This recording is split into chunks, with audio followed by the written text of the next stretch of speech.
everybody, welcome back to my channel. Today I've got a little bit of a haul for you. I got a couple of books. Yeah, let me just show you guys what I got from the bookstores. I tried to limit myself and say I was only getting 3 books from every store, and then immediately that rule went out the window. Although I think I didn't do too bad. I guess we'll find out at my next episode of Bookends. So our first stop, we went to Loyalty Books. As always, we know I don't know what all of these are about, so I'll try to do my best to give you an idea of what things are about, but sometimes I'm just like, girl, I don't know. First book that I picked up when we got to Loyalty was Solito by Javier Zamora. This is about a memoir about a 9-year-old boy who makes his way from El Salvador to the United States. I think he's not with his parents. I think he's traveling solo. And I think he's trying to make his way to grandparents or aunts and uncles that live in the U.S. and kind of all of the trials and tribulations that he faces along the way to get to the U.S. I don't know if it stops once he gets here or if it continues with his life afterwards, but I know that that's what this one is about. I also picked up Root Magic by Eden Royce. This is a middle grade about root magic. Now, what happens?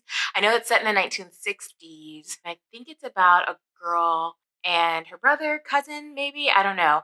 And they start learning about root magic that they have within their family. I've heard really good things about this, so I'm excited to get to it. High on the Hog by Jessica B. Harris. I watched the documentary about High on the Hog, and it was so good. It was so compelling. And it was about the richness of African-American history and culture in the way of like food. So like how we continue some of those traditions, how those traditions have changed, how food has shifted as people move to different parts of the country. And so I was really interested when I watched the documentary, and so I'm really interested to read this. I think Jess and I are going to try to buddy read this. And I got A Witch in Time by Constance Sayers. This gave me Addie LaRue vibes when I read it. And when I read the synopsis, I know, shocking, I read it, the synopsis. It's about a woman and a guy who keep finding themselves in a relationship over and over and over again through time. Now, I don't know that it's a great relationship because it kind of sounds like towards the end, she's like, I'm tired of this and I want it to end. So it might be a little tumultuous, but I'm interested to see what this relationship is like, why she is tired of meeting this man over and over and over again, which, to be fair, I'm also tired of meeting men. Not even the same man, just all of them. But I think that this will be interesting to read. I think it'll be a fun little story. Ooh, it has deckled edges. I did not feel all of this when I was in the store. Then I picked up Before I Let Go by Kennedy Ryan. Now, once upon a time, I think on a live, maybe one of my lives, maybe Jess's, maybe Ray's, I don't know. It was one where there was the 3 of us and we were like, oh, we should read this together. And then immediately, I definitely forgot, Jess forgot. But Ray was like, I think we have a buddy read of this book. And I was just like, I don't think so. And I was like, I know we were going to buddy read something. But what that something was, I don't know. It wasn't any of my business at that point. But as we were in the store, it like my memory just clicked. And I was like, I think Ray was right. I think we were supposed to buddy read this. So I picked it up, and because I was already interested, clearly because I went to buddy read it with Ray and Jess, I had heard good things about it from a couple of people. Jess also picked up a copy of this. So eventually we will buddy read this. The woman at the bookshop really sold us on it. She was like, listen, I love Kennedy Ryan. And if I were you, I would start here. This is your gateway to Kennedy Ryan. And then she was like, then make your way to Real and something else she said. But like, sold. I mean, I was already going to get it. But you know, the more support for the book, the better. That was our first bookstore. Then we went to Kramer's bookstore and I got some more things. So I picked up All You Need Is Kale.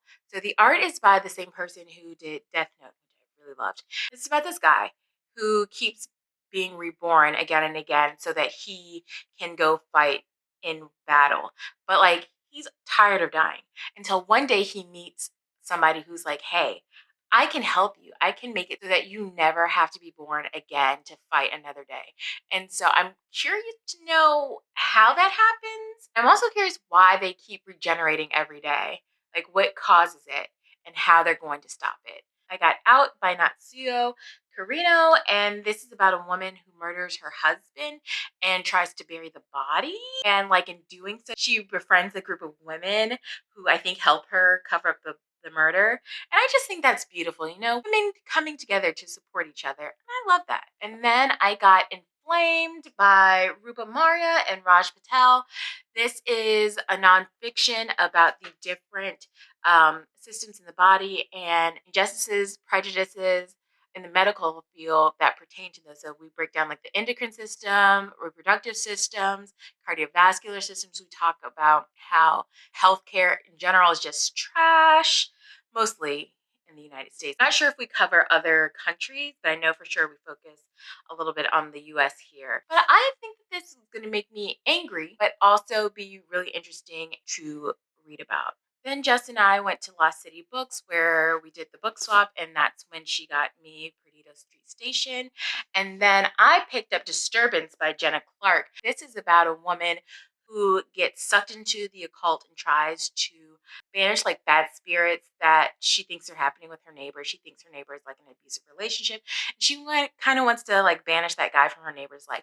But I think by doing that and dabbling in witchcraft, she summons the spirit of her ex-boyfriend. I don't know if he's dead or if just his presence is there. Sounds a little creepy. What could go wrong when you start to dabble in witchcraft without knowing anything about it? Sounds like a fun time. And then last we went to Bridge Street Books in Georgetown. I had my best friend there with us, and so I let her pick out 2 books that she thought I might enjoy. But these 2 books I actually know nothing about because I did not pick them up or read them myself. But one is The Mermaid of Black Conch by Monique Rothy, and the other is The Tatami Galaxy by Tamahiko Morimi. I can't tell you anything about them because I don't know. Those were all of my birthday books because I bought them for myself. I was waiting because I knew that Jess and I were going to go book shopping, so I was waiting, and that's what I got myself for my birthday. So those are all the books that I got. Have you read any of these? Do you think that I should get to some immediately or not? A lot of these were books that I had not heard of from other people. And so I was really excited when I was just in the bookstore and just perusing. And I was like, oh, this catches my eye. I don't know much about it or anything at all. And so I am excited about these books. I hope you're excited about these books. And if there's a book in particular that you were like, you absolutely must read, let me know. Let's talk about it down below. And until next time, bye.